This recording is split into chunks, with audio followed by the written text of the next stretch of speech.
Welcome back to News at Noon on ABC 36 News Now. Hey friends, welcome back in. Snug Hollow Farm, bed and breakfast, nestled on 300 beautiful acres of serene gorgeousness in the Red Lake Valley of Irvine, Kentucky, just an hour southeast of Lexington. It feels like you're flying there. I mean, 15 it does. Feels like 15 minutes and you're there. For over 25 years, Snug Hollow has been a magical destination featuring a charming farmhouse, traditional bed and breakfast suites too. It's just gorgeous. It really is. And here to talk more about what they offer is co-owner Will Dawson and executive chef Brenda Claire. Guys, thank you so much for coming in. Yeah. And you all know that we are big fans of Snug Hollow. Yes. Full disclosure. Yes, we are. We're Snug Hollow fans for sure. So tell us, Will, what really does make Snug Hollow so magical and just really sets it apart, especially during this time of year, too? Yes, so we do so much with our food. Food is sort of the heart of your experience when you come out with breakfast, and then, of course, with our fresh-made bread and things that we do daily. So so that is really what folks come to expect, is just really good food, gather around the table, and just have, you know, a good meal and good conversation. Good sense of community, absolutely, for sure. And of course, the signature braided rosemary bread. I mean, you all have been known for this for decades now. Yes. And what's the secret behind this? We're going to learn how to braid, actually. Yes. Brenda's showing us. Yes. So I'll do a little walkthrough here with ingredients and things. Wonderful. It's a lot easier than people think too. Yes. So we always start out with some wheat flour. So I just have 3/4 of a cup here that I'm just going to add to my bowl. Okay. And we do some yeast. So we do 3 tablespoons of yeast. Add that right in. And then we always do about a tablespoon of salt and just a little pinch of sugar just to get that yeast activated. Nice. Okay. And then we always do about a 1/3 cup of olive oil. It's just good olive oil. You can use any oil though if you don't have olive oil at home. That's whatever. It doesn't matter. It doesn't matter. Okay. No. And then about a cup of water. So we just add that in just to get it bloomed and ready to go. Okay. And then we'll just give that a quick mix. I love your terms. Bloomed. Bloomed, yes. it's our baking terms for sure. I love it. Yeah. So we'll give that a good mix, and you want to let that sit and just get nice and bubbly. It'll sort of grow in the bowl. You'll see it working. Okay. And do you need to cover it too and put it in a warm place? Warm place is good. And if you have a warm towel, you can do that too. Okay. But we usually just put it like right on the stove, and we'll just let it sort of bloom in the bowl. You're making me believe that even I can handle this. Yes, it's easy for anyone at home. Yes.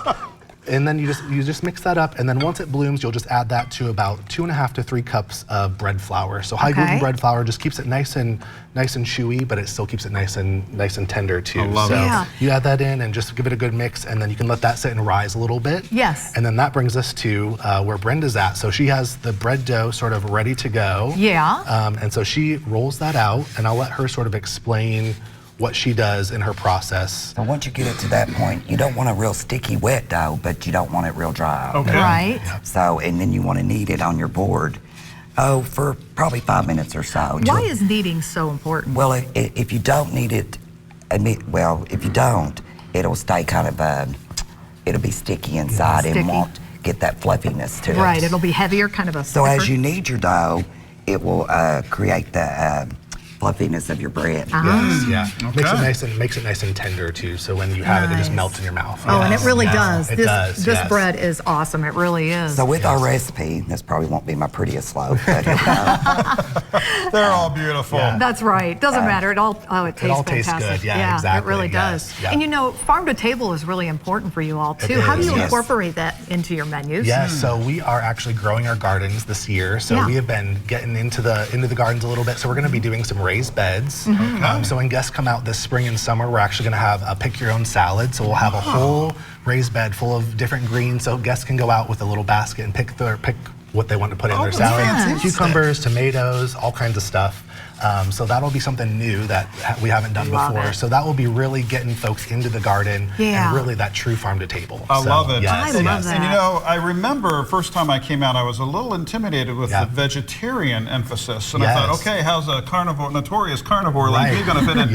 But all those worries were assuaged immediately. I mean, the meals, every meal I've had out there has been fantastic. So what's the secret to that, to making everyone vegetarian or meat lover happy. Brenda.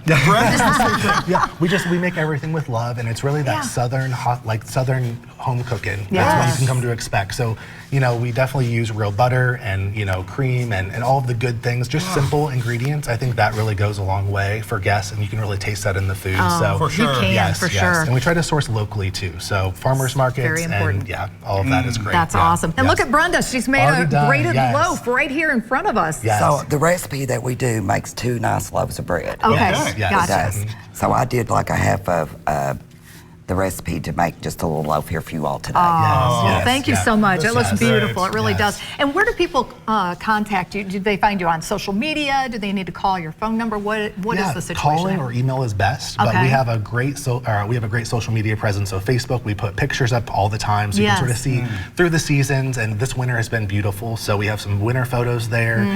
We also have our specials, our promotions on there as well. So we're doing a Valentine's Day promotion right now. Oh, so excellent. folks can reach out, and we're doing an all-inclusive. So dinner's included with your stay if you want to do that. So just give us a call and we'll get you some. Wonderful. What a Yes. great Valentine's Day gift. Oh, Yes. yeah, Yes. it really It's a treat to is, Snug truly. Hollow. Absolutely. And we're yes. also offering bread making classes. Yes. Really? So ask about that when you call or email. Yeah. Ask about the bread making, and Brenda will lead that. And we've had some great It's a sessions lot with of fun. that. You Yes. guys are awesome. We love you. Yes. Thank you so much for coming in Absolutely. today, too. We Thank you. appreciate it. You did a Absolutely. great Yes. job with this, Brenda, of Thank you. course. You just reminded me when you said love, because that is the secret ingredient. It is. is. A lot of It love is. out of It is. Snug That's Hollow. right. Yeah. And nice herbs and spices. Thank you so Yes. much. Thank you. Yes. Taking a break, gang. Back after this.